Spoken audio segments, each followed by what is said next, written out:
Assalamualaikum warahmatullahi wabarakatuh. Hari ini masuk ke materi dasar keamanan cloud computing.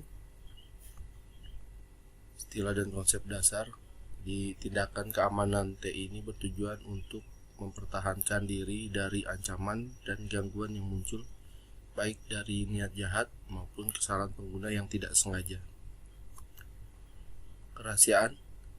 Kerahasiaan adalah karakteristik dari sesuatu yang hanya dapat diakses oleh pihak yang berwenang. Dalam lingkungan cloud, kerahasiaan terutama berkaitan dengan pembatasan akses ke data saat transit dan penyimpanan. Integritas adalah karakteristik tidak diubah oleh pihak yang tidak berwenang. Masalah penting yang menyangkut integritas data di cloud adalah apakah konsumen cloud dapat dijamin bahwa data yang dikirimkan ke layanan cloud cocok dengan data yang diterima oleh layanan cloud tersebut. Integritas dapat mencakup bagaimana data disimpan, diproses, dan diambil oleh layanan cloud dan sumber daya TI berbasis cloud. Keaslian adalah karakteristik dari sesuatu yang telah disediakan oleh sumber yang berwenang.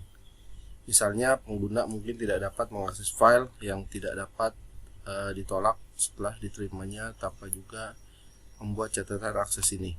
Ketersediaan adalah karakteristik yang dapat diakses dan digunakan selama periode waktu tertentu. Dalam lingkungan cloud yang khas, ketersediaan layanan cloud dapat menjadi tanggung jawab yang dimiliki bersama oleh penyedia cloud atau cloud provider dan operator cloud. Ketersediaan solusi berbasis cloud yang menjangkau konsumen layanan cloud selanjutnya dibagikan oleh cloud konsumen. Ancaman adalah potensi pelanggaran keamanan yang dapat menantang pertahanan dalam upaya melanggar privasi dan atau menyebabkan kerugian. Ancaman yang terjadi secara manual dan otomatis dirancang untuk mengeksploitasi kelemahan yang diketahui, juga disebut sebagai kerentanan. Ancaman yang dilakukan ini menghasilkan serangan. Kerentanan adalah kelemahan yang dapat dieksploitasi, baik karena dilindungi oleh kontrol keamanan yang tidak memadai, atau karena kontrol keamanan yang ada diatasi dengan serangan. Kerentanan sumber daya TI dapat disebabkan oleh berbagai macam, termasuk kekurangan konfigurasi, kelemahan kebijakan keamanan, kesalahan pengguna, cacat perangkat keras atau firmware, bug perangkat lunak, dan arsitektur keamanan yang buruk. Risiko adalah kemungkinan kerugian atau kerugian yang timbul dari melakukan suatu aktivitas. Risiko biasanya diukur menurut tingkat ancamannya dan jumlah kerentanan yang mungkin atau diketahui. Dua metrik yang dapat digunakan untuk menentukan risiko sumber daya TI adalah: satu, kemungkinan terjadinya ancaman untuk mengeksploitasi kerentanan dalam sumber daya TI. Kedua, ekspektasi kerugian atas sumber daya TI yang dikompromikan. Kontrol keamanan adalah tindakan pencegahan yang digunakan untuk mencegah atau merespon ancaman keamanan dan untuk mengurangi atau menghindari risiko. Mekanisme keamanan, tindakan penanggulangan biasanya dijelaskan dalam istilah mekanisme keamanan, yang merupakan komponen yang terdiri dari kerangka kerja defensif yang melindungi sumber daya informasi dan layanan TI. Kebijakan keamanan menetapkan seperangkat aturan dan regulasi keamanan. Seringkali kebijakan keamanan akan menjelaskan lebih jauh bagaimana aturan dan regulasi ini diterapkan dan ditegakkan. Misalnya, posisi dan penggunaan kontrol dan mekanisme keamanan dapat ditentukan oleh kebijakan keamanan. Agen ancaman adalah entitas yang menimbulkan ancaman karena mampu melakukan serangan. Ancaman keamanan cloud dapat berasal baik secara internal maupun eksternal dari manusia atau program perangkat lunak. Penyerang anonim adalah agen ancaman non-benar yang biasanya mencoba menyerang dari luar batas cloud. Agen layanan berbahaya ini dapat mencegat dan meneruskan lalu lintas jaringan yang mengalir dalam awan atau cloud. Ini mungkin juga ada sebagai program eksternal yang dapat menyadap dan berpotensi merusak konten pesan dari jarak jauh. Penyerang terpercaya berbagi sumber daya TI di lingkungan cloud yang sama dengan konsumen cloud dan mencoba memanfaatkan kredensial yang sah untuk menargetkan penyedia cloud atau cloud provider dan penyewa cloud dengan siapa mereka berbagi sumber daya.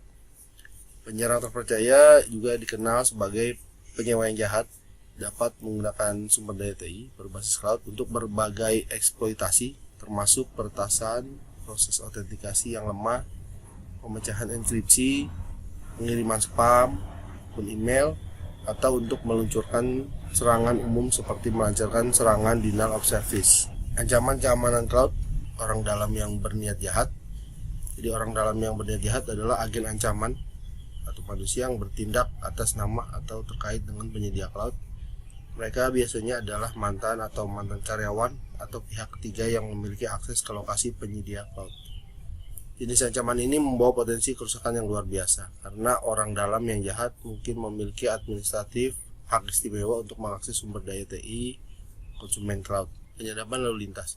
Penyadapan lalu lintas terjadi ketika data yang ditransfer ke atau dalam cloud, biasanya dari konsumen cloud ke penyedia cloud, secara pasif dicegat oleh agen layanan jahat untuk tujuan pengumpulan informasi yang tidak sah.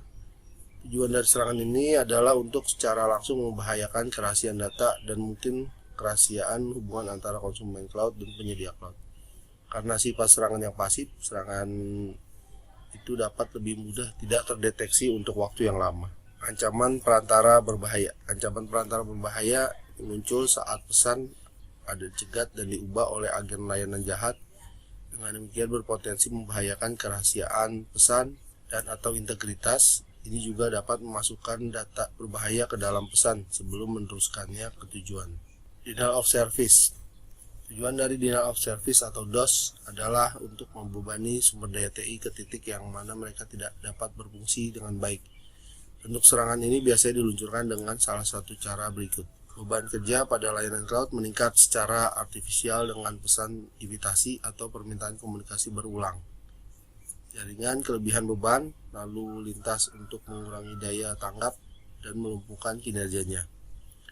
Beberapa permintaan layanan cloud dikirim yang masing-masing dirancang untuk menghabiskan memori dan sumber daya pemrosesan yang berlebihan.